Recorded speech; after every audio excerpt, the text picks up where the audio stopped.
Hello dear friends, আশা করি ভালো আছেন সবাই। আর আজকে আবারও হাজির হয়েছে সূচক রিলেটেড কয়েকটি গাণিতিক সমস্যার সমাধান নিয়ে, যেগুলো বিগত বিভিন্ন চাকরির পরীক্ষায় এসেছিল।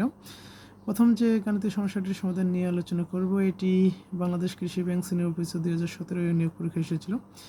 কি বলছে, ইফ যদি 0.15 into 10⁻m divided 0.3 into 10⁻k equal to 5 into 10⁻7, then m minus K equal to what. অর্থাৎ এই যে একটি রাশি দেওয়া রয়েছে, এই রাশিটিকে যদি আরেকটি রাশি দিয়ে ভাগ করা হয় এবং এইটার ভাগফল, এই রাশি দুটার যে ভাগফল সেটা কি আরেকটি রাশি, এখানে একটি সংখ্যা দেওয়া রয়েছে, এই সংখ্যার কি সমান হয়, তাহলে m minus K equal to what, এটা নির্ণয় করতে হবে। এখানে চারটি অপশন দেওয়া রয়েছে। তো আমরা প্রথমে যে রাশিটির মান দেওয়া রয়েছে সেটি লিখি। সেটা হচ্ছে কি, এখানে দেওয়া রয়েছে 0.5 into 10⁻m divided 0.3 equal 10⁻k equal two দেওয়া রয়েছে কত, 5 ইন্টু 10⁻7, এটা দেওয়া রয়েছে, তাই না? এখান থেকে m minus K equal to what, এটা নির্ণয় করতে হবে। আচ্ছা, এখানে দেখেন, এখানে 0.15 গুণন 10⁻m কী রয়েছে, গুণ অবস্থায় রয়েছে। আবার নিচে 0.3 ইন্টু 10⁻k, এটাও গুণ অবস্থায় রয়েছে। তাহলে আমরা যে কাজটা করব, এখানে এই যে 0.15কে 0.3 দিয়ে ভাগ করব। তাহলে ভাগ করলে কী হয়, এখানে দেখেন 3 × 5 = 15, তার মানে কি ভাগফল হয় 0.5। এই 0.15কে 0.3 দিয়ে ভাগ করলে ভাগফল পাই কত, 0.5। আর এখানে 10⁻m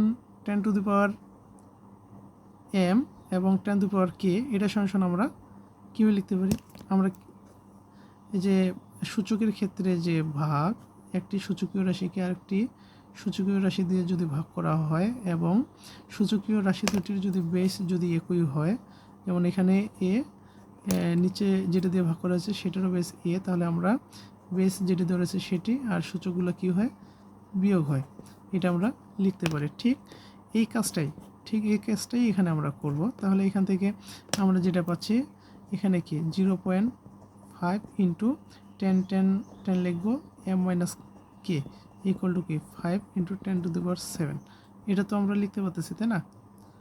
সেটা কী হবে, এই যে সূত্রটি রয়েছে, এই সূত্রের সাহায্যে আমরা এটা সমান এই 10⁻m ডিভাইডেড 10⁻k কে আমরা এভাবে লিখতে পারি, তাই না? এখন আমরা যে কাজটি করব, যেহেতু আমাদের কি এই যে m⁻k এটার মান নির্ণয় করতে বলছে, তাহলে আমরা শুধুমাত্র এই অংশটাকে আমরা কি করি, এই অংশটাকে আমরা বাম দিকে রেখে দিই, 10⁻m - k। আর এখানে এই যে 0.5 এই অংশটা যে রয়েছে, এটাকে আমরা ডান দিকে নিয়ে যাই। যেহেতু কি গুণ অবস্থায় রয়েছে, ডান দিকে গেলে কী হবে, ভাগ হয়ে যাবে 0.5, তাই না?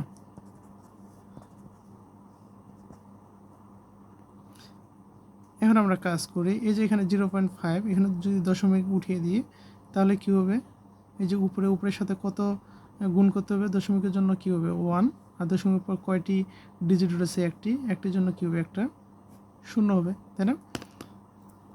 তাহলে এটা সমান কী পাচ্ছি আমরা, 10⁻7 ইন্টু 10⁻, এটা সমান কি 10⁻1 পাওয়ার 1 মানে কি 10, তাই না? 10-এর পাওয়ার 1 মানে কি 10ই।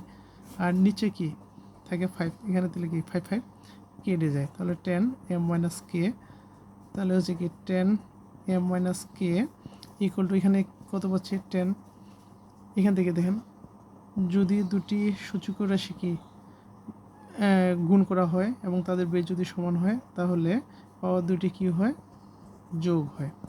এটা আমরা এই সূত্রটা জানি। তাহলে এখানে কি 7 + 1 মানে কি 8, ঠিক আছে? ভাঙে লিখি, যারা অভিজ্ঞতা মেতে দুর্বল তাদের জন্য লিখতেছে 7 + 8। তাহলে এখানে কি 7 + 1, 7 + 1 কি 7 + 1 = কি 8, তাহলে কি 10m - k। আর আমরা আরেকটা সূত্র জানি, যে যদি দুটি সূচক রাশি কী হয়, সমান হয়, তাদের বেসগুলো যদি কি হয়, সমান হয়, এবং যে বেসের মান যদি কী হয় 0 থেকে বড়, আর যদি 1 না হয় তাহলে ওই রাশি দুটির যে সূচক দুটি রয়েছে সেগুলোকে আমরা কি সমান আকারে লিখতে পারি। অতএব m ইকুয়াল টু n, যখন m to the power a to the power m equal to a to the power n, তখন কি m ইকুয়াল টু n আমরা লিখতে পারি। তাহলে এখান থেকে দেখেন ঠিক এই সূত্র অনুসারে আমরা কি লিখতে পারি, এই সূচক রাশিটির বেস 10, এটারও বেস কি 10, তাহলে আমরা কি এই সূচক দুটোকে সমান আকারে লিখতে পারি না? এই সূচক দুটোকে ঠিক এটার মতো, যেমন এখানে সূচক দুটোকে কি আমরা সমান আকারে লিখেছি, ঠিক একইভাবে এখানেও আমরা সূচক দুটিকে সমান আকারে লিখব। তাহলে কি m minus K equal two কত পেলাম আমরা? 8 পেলাম। তাহলে কি m মাইনাস কে এর মান হচ্ছে কত? 8। উত্তর হচ্ছে ই। আশা করি বুঝতে পেরেছেন। এখন আমরা আরেকটি গণিতের সমস্যা দেখব।